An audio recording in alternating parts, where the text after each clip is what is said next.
Right now, the world is in chaos, and a lot of people are gradually feeling down and tested.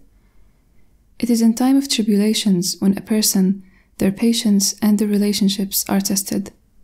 At those times, even your dreams may be tested. In such times, I think you should sit down and list your priorities. You don't need to let go of anything, but in case you face a situation where you must, you gotta be able to know which ones come in top. And if you ask me, your top priority should be yourself.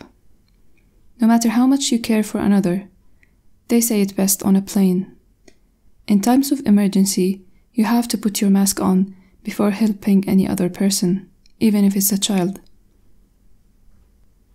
We can say that these are strange times, unprecedented, but if you take a step back and look at humanity at large, you'll see that we've been through so much before, more, less, and similar. It's just that it's new to us, you and me, individually at a personal level. I know it doesn't make it easier to know people have been through similar misfortunes before, but it could take away from feeling like this is a new thing nobody can know how it will turn out. And let me put it out here. We're here because they managed, and we will manage. We humans are way stronger and more adaptable than what the cynics around and in us like to say. And I, like a lot of you, am being tested. My relationships especially. I'm in a place of venta blackness. The worst has happened again. My soul is scarred and I'm facing a lot of problems I thought I'm over with. And I'm facing so much at once. For example, and as a reaction, my eating disorder is back. I feel like a block of cement is in my gut, and no matter how hungry I feel, I can't bring myself to eat. Which affects my body, which naturally adds to my soul's pain. I gave myself time in this familiar pit. Time where it felt that being sad is comforting, is needed even. Time when I chose not to move towards the door, but turned my whole body away from it. You see, I trust my sanity and know my insanity enough, and neither will ever move me to an irrational choice about my life. So I let myself be for a while. Now I'm trying to fragment this block inside of me slowly, because that is my priority now. Body before soul. Body for the soul. Because the soul heals out there, never down in the gutter alone. So I need the strength to walk up and out. And once I'm out there again, it won't be easy. It'll be even harder because recovery is worse and more painful than the accident. You need to deal and retrust and walk on crippled legs. You might need to use crutches or take medications, but remember to not rely on them.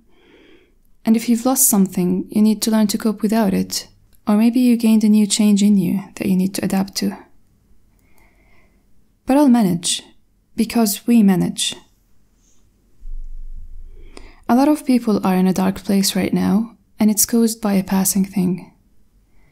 When you think about it, the sun, gets in an eclipse because of the smaller moon. I am walking out of the pit, but the shadows are clinging their claws in my face, around my wrists, tied deeply on my thighs, and my heart is bleeding. However, like the sun, I see the darkness covering me, but I still have the passion and everything that I am burning inside of me, even when at times I don't feel it. I just know it's there, as it's my nature, my human nature. The cold, rough-surfaced moon will move, taking its shadow with it, and I'll shine again towards whoever needs me on earth. And we are all burning suns, with earths to shine upon and moons to lend light to, but which can turn around and be the reason we're in the dark. The fire will continue within us. It's just hiding right now, unable to be seen with the naked eye, sometimes not even ours, but I'm here to remind you that it's there. To be frank, I don't like to look at myself.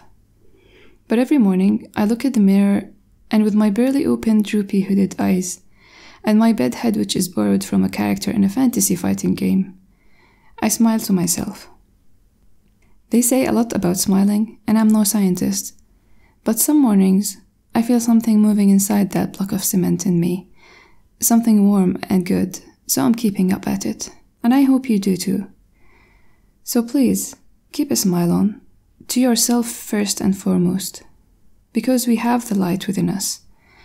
And if you just continue to believe that, you'll do well.